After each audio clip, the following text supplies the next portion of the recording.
गृहस्थी जीवन की भक्ति बताई, और गृहस्थी जीवन को इसलिए उच्च बताई कि आप कितने लोगों को मतलब जोड़ के चलते हो। अब जो नहीं जानते, अभी से मेरा चैनल है उसके ऊपर ओके करो, सब्सक्राइब करो और मेरे से जुड़े रहो। तो मैं तो आपके बोलने का इंतजार कर रहा था। अभी ये बताओ कि एक माली होता है ना, माली खुश कब होता है? बताइए, ये बताइए, खुशी का दिन कब होता है माली को? माली खुश होता है उस दिन जिस दिन उसके बगीचे में रोपे हुए पौधों पे जब फूल आते हैं ना, बहुत अच्छे फूल, उस दिन वो वहां पे शायद उनको।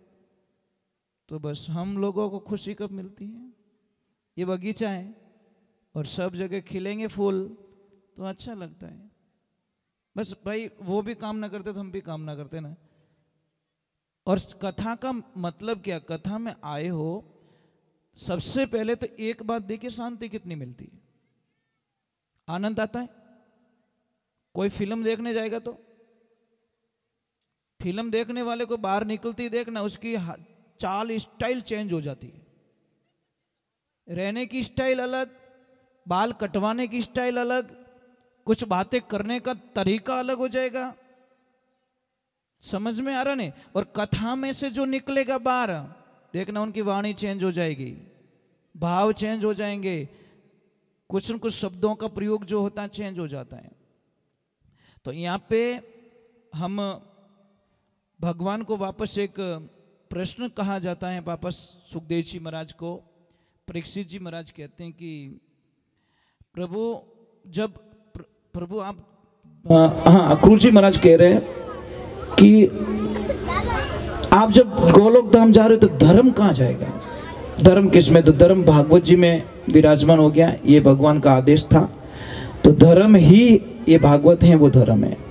मैं आपसे वंदन करता हूं। मेरे मन को किसी ने लिखा है, मैं लिख के लाया हूं, मेरे मन को मोहन से लगाया। इस लाइन को, एक लाइन को समझ लोगे तो अच्छा रहे। मेरे मन को मोहन से लगाया, ये वो जाने या मैं, कोई और नहीं। या तो वो ही जानता है या फिर मैं ही जानता हूं। मैंने क्या खोया क्या पाया, ये मैं जानूं या वो जाने, बस वो तो वो ही जानते हैं, विधि का विधान ही जानते हैं। तो आपके जाने के बाद में अंत में प्रश्न, परीक्षित जी महाराज के वार्तालाप यहाँ पे समापन हो रही है। परीक्षित महाराज जी को आत्मज्ञान हो गया, उन्होंने शरीर की विरक्ति की, तो अभी पूरी व्यवस्थाएं करके रखी है। उनके पुत्र जन्मेजय ने पूरी किल्ला बंदी कर ली कि तक्षक आएगा कहां से, पूरी पाबंदियां लगा दी, आना नहीं चाहिए, तक्षक आएगा कहां से। तो बहुत सारे ऋषि मुनि उनको अंतिम स्वागत करने के लिए, कोई माला पहरा रहा है, कोई क्या कर रहा है, कोई क्या रहा है।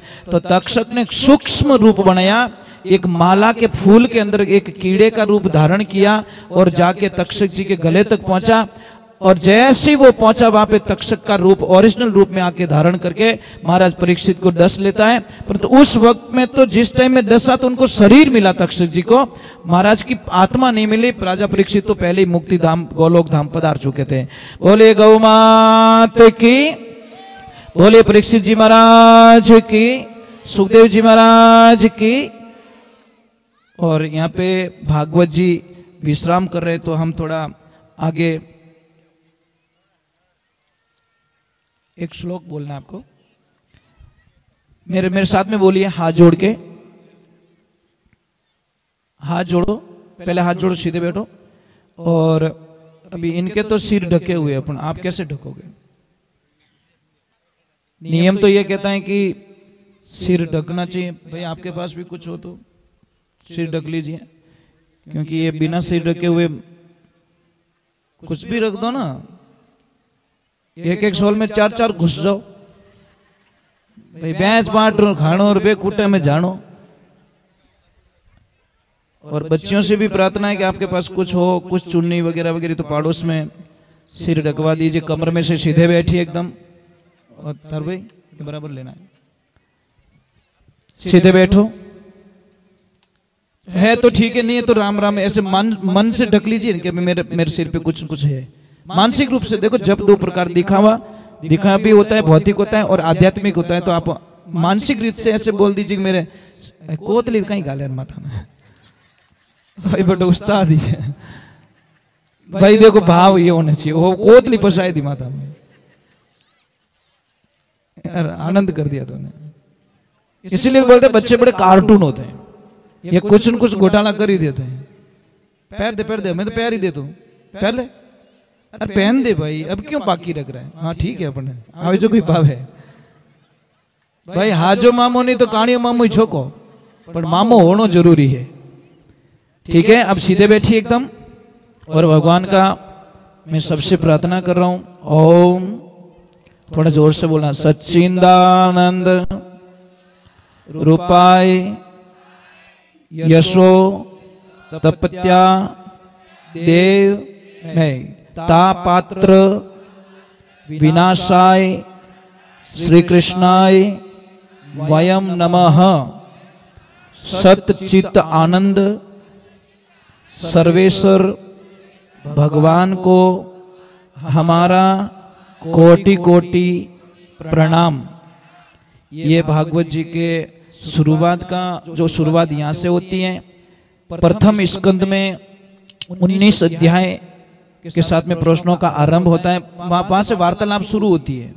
भागवत जी बिना प्रश्न उत्तर है ही नहीं, और ब्रह्म ज्ञान में जाने की विधि है, दूसरी है जिज्ञासा। द्वितीय अध्याय के अंदर सद्यो मुक्ति बाईपास, मतलब एक गृहस्थी जीवन की भक्ति बताइए, एक डायरेक्टली भक्ति बताइए। डायरेक्टली भाई ब्याह शादी मत करो, कुछ मत करो, आप डायरेक्ट भगवान की भक्ति में। जो गृहस्थी जीवन वाली भक्ति बताइए वो बताइए सिटी में होकर, ट्रैफिक में होकर। जो शादी नहीं करते उनको बाईपास निकाल दिया गया कि तुम जाओ, तुम्हारा सिटी में काम नहीं है। जिसने शादी की, मतलब आप ट्रैफिक में से कैसे, कितनी होशियारी हो। हाथों ड्राइवर तो वही है, बाईपास में तो कहीं गाड़ी चलावनी भाई, हाथों ट्रैफिक में फंसाई दियो, और उन जगहों गाड़ी काटे जने तन जानो भाई ड्राइवर तो कोई है भाई पाको, कि इतनी ट्रैफिक में गाड़ी टच नहीं होने दी।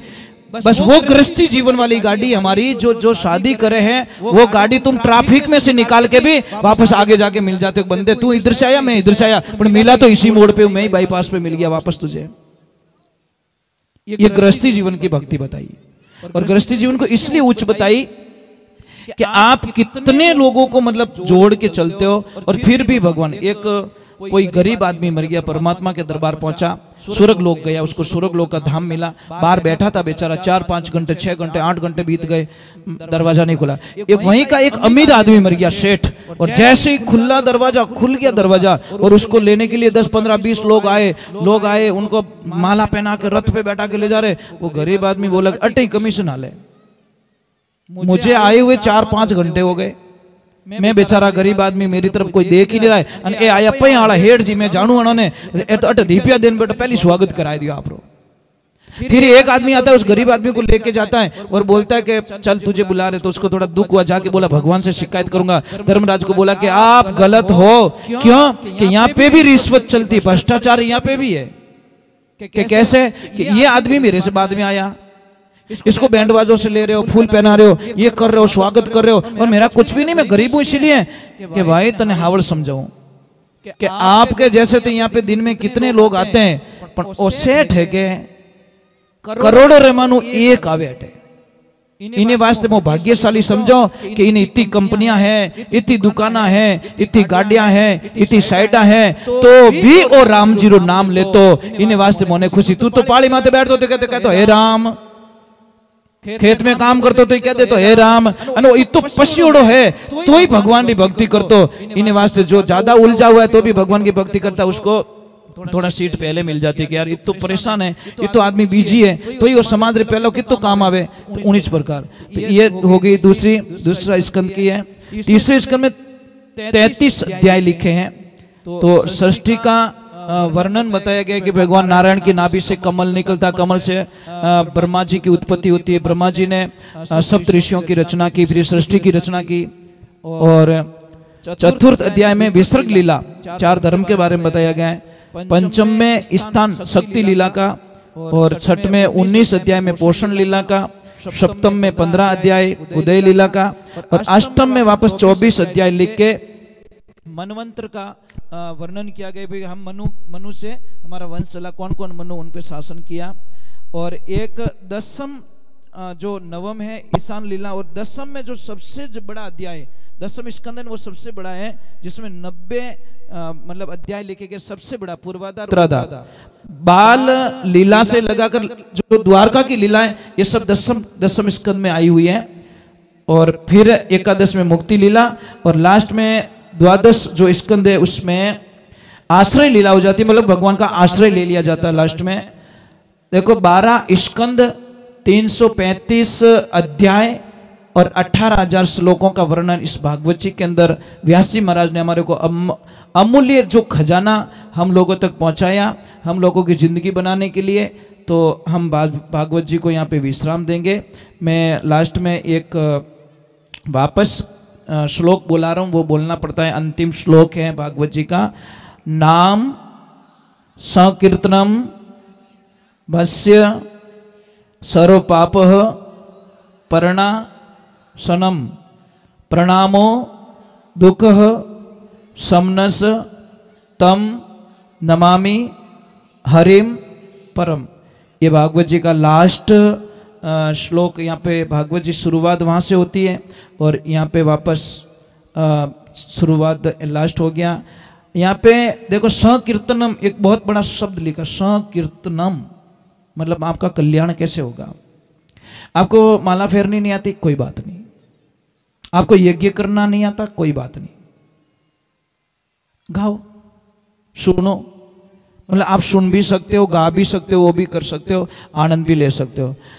बोले श्री भागवत महापुराण की, राधे कृष्णा की।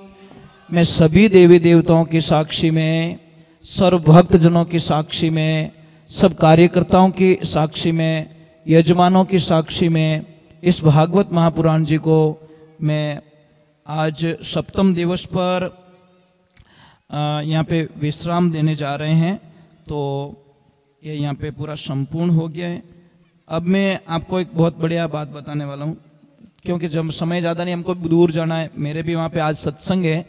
मेरे दादाजी की, जो मेरे दादा गुरु थे, उन्होंने कम से कम 90 वर्ष तक मतलब भगवान भोलेनाथ की तपस्या की, और उन्हीं का पुण्य प्रताप हमारे पे रहा है, उनका आशीर्वाद रहा है। और आज उनका 12 वर्ष पूरे हो गए समाधि लिए हुए। तो आज उनका लास्ट सत्संग है, तो मुझे जाके रात को हाजिरी देनी पड़ेगी। मैंने परिवार को बोल के रखा है, मैं रात को थोड़ा लेट आऊँगा, पर जाएंगे जरूर, क्योंकि उनकी शरण में जाना, क्योंकि वो नहीं होते तो हम नहीं होते दुनिया में। सबसे पहले तो वो नहीं होते तो हम दुनिया में नहीं होते। तो मैं आप लोगों से एक वंदना कर रहा हूँ। अब भगवान के बिना रहा नहीं जा रहा है, रहा नहीं जा रहा है, बहुत दुख हो रहा है, बहुत दुख हो रहा है, बहुत दुख हो रहा है। तो यहाँ पे एक भजन के माध्यम से